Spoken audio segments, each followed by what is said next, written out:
اعوذ باللہ من الشیطان الرجیم، بسم اللہ الرحمن الرحیم۔ میں ہوں عزیر احمد خان اور آپ دیکھ رہے ہیں میرا فیس بک اور یوٹیوب چینل ابلاغ ٹی وی۔ آج لانگ مارچ سے خطاب کے دوران کپتان نے ان حقائق سے آگاہی کرا دی جس کی جانب کوئی بھی توجہ نہیں دے رہا۔ اصل وہی بات ہے جو آج کپتان نے کی ہے۔ بھلے ملک میں جو بھی سیاست ہوتی رہی، حکومت جو سیاست کرتی رہے، ادارے جو سیاست کرتے رہیں، مگر اس جانب کوئی نہیں جاتا جس جانب آج کپتان نے بھرپور انداز میں توجہ دلائی ہے۔ وہ ہے سب سے بڑا اس ملک کا مسئلہ معیشت۔ معاشی طور پر کپتان نے کہا کہ پاکستان خدا نخواستہ 80% تک پہنچ چکا ہے کہ وہ دیوالیہ ہونے جا رہا ہے۔ انہوں نے کہا ہے کہ میں نے بتا دیا ہے، میں نے 6 مہینے پہلے بھی کہہ دیا تھا کہ پاکستان دیوالیہ ہونے جا رہا ہے، اور دوسرے خدشے کا میں نے اظہار کیا تھا کہ ہم جن لوگوں سے قرض مانگنے جائیں گے اور ہم ایسے ہاتھ پھیلائیں گے تو وہ کچھ نہ کچھ ہم سے ایسی ڈیمانڈ کریں گے جس سے ہمارے سیکورٹی کنسرن لاحق ہو جائیں گے۔ یہ بات بھی بالکل کپتان کی درست ہے۔ معیشت کا تو بالکل ہی آپ یہ سمجھ لیں کہ قبرستان بن چکا ہے، ملک دیوالیہ ہونے کے قریب پہنچ چکا ہے۔ گو کہ حکومت بار بار اس بات کو کہتی ہے، پھر اسحاق ڈار کو بھی لے کر آئے کہ ملک دیوالیہ ہونے سے بچ گیا ہے، لیکن حقیقت یہی ہے جو آج کپتان نے بیان کی ہے۔ پھر ساتھ ہی انہوں نے کہا کہ ایک طرف تو ان لوگوں نے توشہ خانے سے خوب لوٹ مار کی ہے، حتیٰ کہ گاڑیاں تک نکالوا کے لے گئے ہیں، اور جن کے اربوں روپے کے کیس ہیں اور جنہوں نے پلی بارگیننگ کر لی ہے ان کے بارے میں کوئی بات نہیں کرتا، اور چند کروڑ کی بات اٹھائی ہوئی ہے۔ رہ گیا گھڑی کا مسئلہ توشہ خانے سے، تو میں ان کے خلاف امریکہ میں، لندن میں، بیرونی دنیا میں میں ان کے خلاف مقدمات دائر کرنے جا رہا ہوں، کیونکہ وہاں پر بہت ریپڈلی انصاف ملتا ہے اور جلدی فیصلے ہوتے ہیں۔ یہ بھی کپتان کے قسم کے ملک کے عدل کے نظام پر ایک تحفظات کا اظہار ہے کہ ہمارا جو ہے انصاف جو ہے بڑا تاخیر سے ملتا ہے۔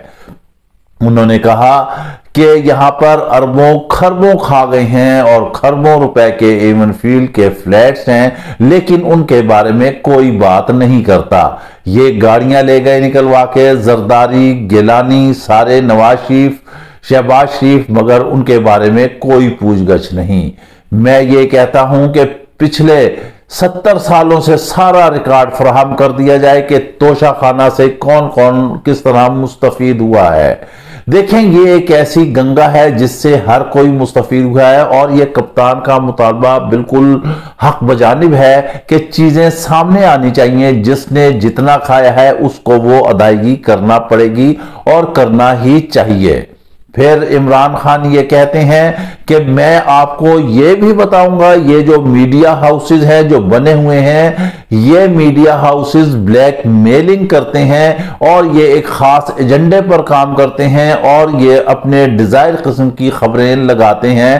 یہ بات بھی کپتان کی بالکل درست ہے، کیونکہ میڈیا جو ہے اس رجیم چینج کے سلسلے میں جو میڈیا کا کردار رہا ہے، پاکستان کے میڈیا کا مجموعی اعتبار سے وہ انتہائی مایوس کن رہا ہے اور قابل تنقید رہا ہے، کیونکہ کچھ ایسے بھی میڈیا ہاؤسز ہیں جن کو عوام جانتی ہے، نام لینے کی بھی ضرورت نہیں ہے۔ اگر وہ ذرا سی بھی ایسی ویسی خبر لگ جائے تو ان کے ملازمین پر عذاب اتر آتا ہے۔ ملازمین سے مراد ہے صحافیوں پر۔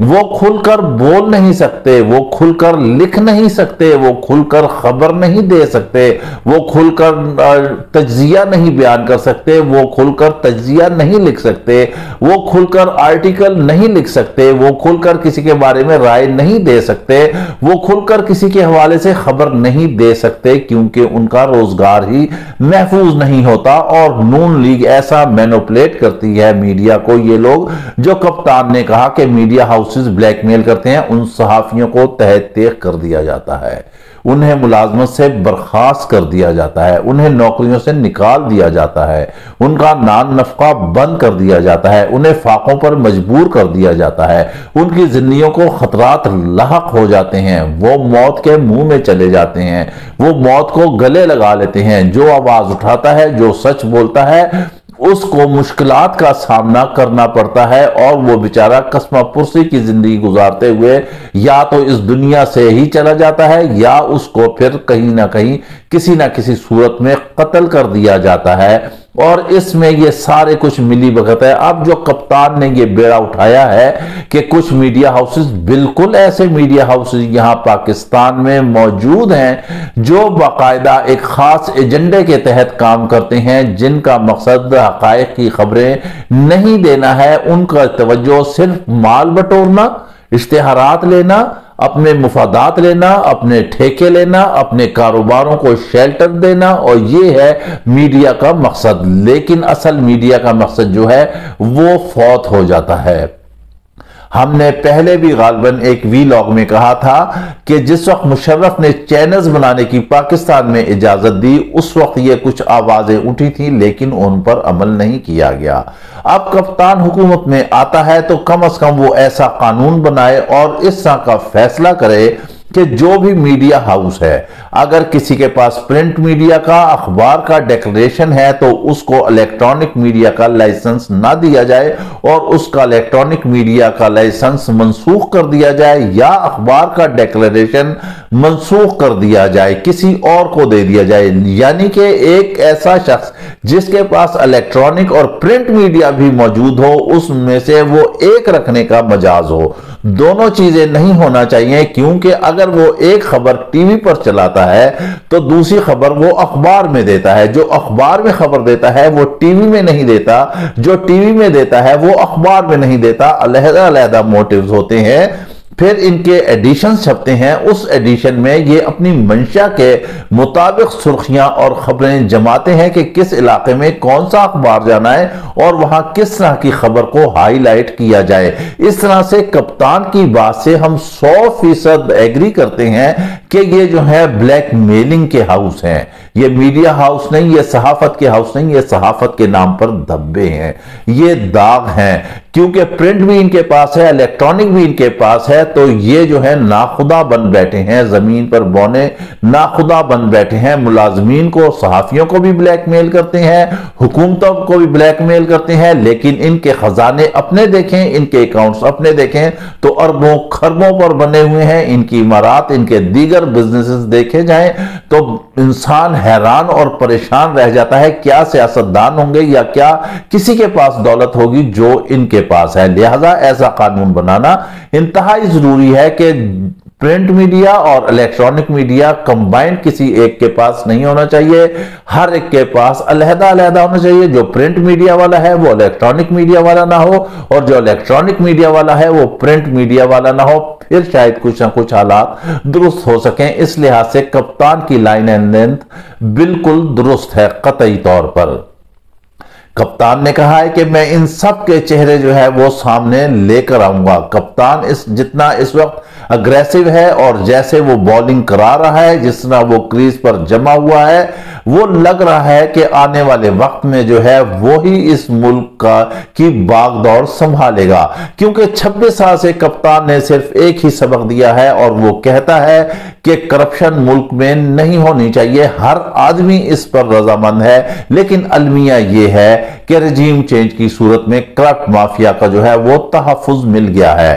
اب وہ مزے سے کھیل رہے ہیں۔ کپتان کہتا ہے کہ انہیں NRO بھی مل گیا ہے، انہیں NRO2 بھی مل گیا ہے، یہ لوگ آئے ہیں صرف ایسا قانون بنانے کے لیے تاکہ ان کو تحفظ حاصل ہو۔ یہ ملک کے اہم اداروں کی تعیناتیاں بھی یہ سوچ کر کرتے ہیں کہ ان کے کاروبار کو تحفظ حاصل ہو اور ان کا شیلٹر ہو، تاکہ یہ دولت یہاں سے خزانے کی لوٹ مار کر کے بیرون ملک جو ہے وہ وہاں پر اپنی ترسیلات کر سکیں، ان بینکوں میں جا کر اپنے خزانے بھر سکیں۔ ملک کو ایسے لوٹ کھسوٹ کر کھایا جا رہا ہے کہ اب جو ہے یہ المیہ یہاں تک پہنچ چکا ہے کہ معیشت جو ہے وہ تقریباً آپ کہہ لیں زیرو پہ جاتی جا رہی ہے۔ جب کپتان نے اس بات کا اظہار کیا کہ 80% تک ملک اس حالت میں پہنچ چکا ہے کہ یہ ڈیفالٹ ہو جائے گا، لہٰذا عوام کو سبز باغ دکھانے کی ضرورت نہیں ہے۔ کپتان کہتا ہے کہ الیکشن جو ہے وہ قبل از وقت ہونے چاہیے۔ بالکل مطالبہ درست ہے، کیونکہ ملک اس وقت اس بات کا متحمل ہی نہیں ہو سکتا جس لحاظ سے ملک جہاں تک پہنچا دیا ہے ان لوگوں نے۔ اگر خدا نہ خواستہ اور مزید یہ بیٹھے رہے تو ملک کا استحکام بھی داؤ پر لگ سکتا ہے۔ معیشت تو ویسے ہی تباہ ہو چکی ہے، عوام سڑکوں پر رول رہی ہے۔ کپتان کہتا ہے کہ جب میں راولپنڈی آؤں گا تو میں یہاں جمع غفیر اکٹھا کر کے حکومت کو اور سب کو ایک پیغام دوں گا کہ کرپٹ مافیا کو جو ہے عوام نے مسترد کر دیا ہے۔ اس مافیا کے ساتھ عوام قطعی طور پر نہیں رہنا چاہتے۔ الیکشن ہونے چاہیے، قبل از وقت ہونے چاہیے۔ کپتان سب کے چہروں سے ایک ایک کر کے جو ہے پردے اٹھاتا جا رہا ہے۔ سب کے اصل چہرے عوام کے سامنے آ چکے ہیں۔ عوام کپتان کے ساتھ ہے، بھلے یہ چاہے جتنا بھی کر لیں، جیسے بھی کر لیں، لیکن اب عوام نے فیصلہ کر لیا ہے کہ وہ اس رجیم چینج والوں کے ساتھ قطعی طور پر نہیں رہنا چاہتی۔ جو ووٹ کی عزت دینے کا نعرہ لگا رہے تھے، آج جب وہ تقریر کرنے نکلتے ہیں یا کہیں پر خطاب کرتے ہیں تو انہیں سننے والا کوئی نہیں ہے۔ کپتان پر 90% میڈیا کی جانب سے پابندی لگائی گئی کہ اس کی تقریر نہیں دکھائیں گے، لیکن سوشل میڈیا اس کے ساتھ آن کھڑا ہوا اور 100% لوگوں نے اس کو دیکھا، اس کو سنا اور اس کو فالو کیا۔ اب حکومت کو اس بات کی بھی تکلیف ہے کہ کپتان کو صرف قومی سطح پر نہیں، بین الاقوامی سطح پر بھی کوریج مل رہی ہے۔ ذرائع یہ بتا رہے ہیں کہ انہوں نے بین الاقوامی برادری نے کہا ہے کہ اگر کپتان کو خدا نخواستہ کچھ ہوتا ہے تو وہ پاکستان کا بائیکاٹ کر دیں گے۔ ساتھ ہی کپتان نے ایک اور تحفظ کا اظہار کیا ہے، انہوں نے کہا ہے کہ میری جان کو مزید خدشات جو ہیں وہ لاحق ہیں۔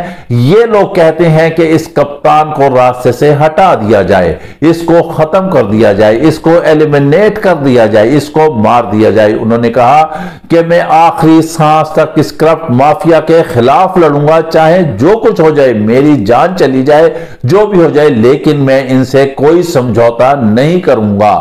اب یہ انتہائی اہم ترین سوال پیدا ہو چکا ہے کہ اس ملک کی سب سے بڑی جماعت جس نے بھانمتی کا کنبہ جو 13 سے زائد جماعتوں پر مشتمل ہے اور متفق ہے عمران خان کے خلاف، لیکن اس واحد شخصیت نے ان سب کو دیوار سے لگا کر رکھ دیا ہے۔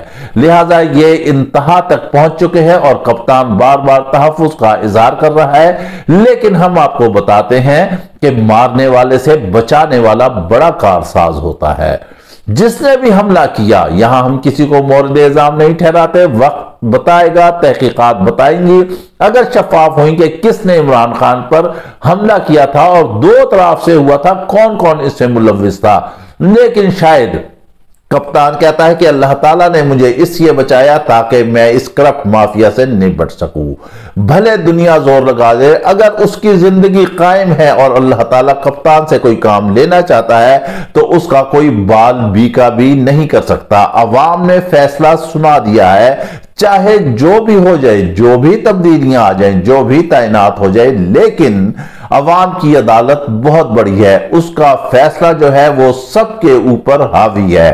کپتان آ رہا ہے، اس نومبر کے آخری ہفتے تک راولپنڈی پہنچے گا، راولپنڈی پہنچ کر وہ کال دے گا، لیکن کپتان کو ہم کہتے ہیں کہ گو کہ پنجاب حکومت اسے سیکورٹی فراہم کر رہی ہے، لیکن اپنی ذاتی طور پر اسے سیکورٹی پر بہت توجہ دینا ہوگی، کیونکہ اس وقت عمران خان جو ہے پاکستان کی ضرورت بن چکا ہے۔ عمران خان کو وزارت عظمیٰ نہیں چاہیے، وزارت عظمیٰ کے لیے عمران خان اس وقت سب سے موضوع ہے، اور وہ واحد ایسی شخصیت ہے، پرسنالٹی ہے، جو دنیا کی آنکھ میں آنکھ ڈال کر بات کرنا جانتا ہے۔ اس نے قوم کو گروم کر دیا ہے، پڑھا دیا ہے، اور انشاءاللہ آنے والا وقت جو ہے وہ کپتان کا ہی ہوگا۔ اس کے ساتھ ہی آپ ہمیں اجازت دیجئے، اپنا خیال رکھیے گا، اور اگر آپ کو ویڈیو پسند آئے تو اسے لازمی اور شیئر کیجئے گا۔ اس کے ساتھ ہی آپ ہمیں اجازت دیجئے، اپنا خیال رکھیے گا۔ اللہ حافظ۔